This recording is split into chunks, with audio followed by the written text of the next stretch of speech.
This is footage from a local TV station in Mali, Bamako area. A few days ago, a long convoy of Russian equipment passed through the city. Presumably, these are units withdrawn from bases in Syria, redeployed to Africa.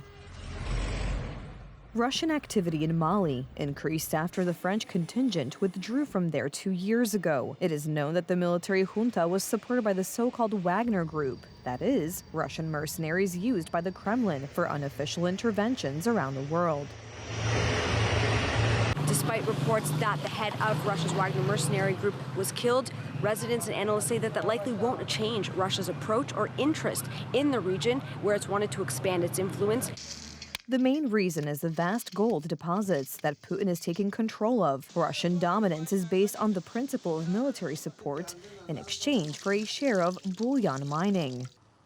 The situation in the Democratic Republic of Congo has been escalating for several days, where rebels of the infamous M23 group, with the support of neighboring Rwanda, are clashing with UN forces and the Congolese government. Millions have been displaced, thousands are trapped in the besieged city of Goma, with restricted access to food, water, electricity, security.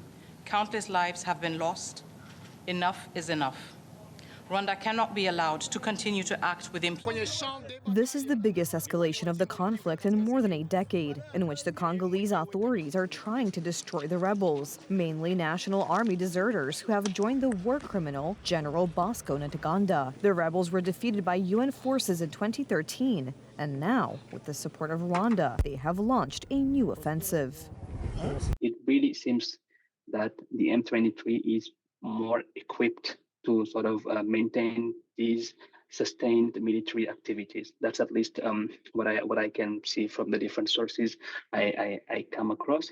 And over time, they have been able to forcibly and voluntarily recruit a lot of manpower to strengthen their ranks.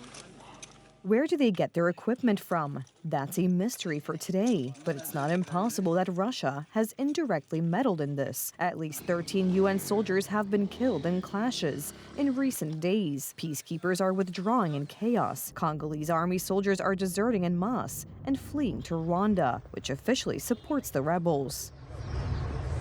If DRC government is not encouraged to take its own responsibility for its people and its country, and everybody joins them to blame others for their problems, how do you expect Congo to actually address these problems that affect all of us? According to some observers, Russia and its actions may not be limited to the Sahel region, but will interfere wherever any conflict brews in Africa to destabilize the entire continent and thus fuel the migration crisis hitting Europe.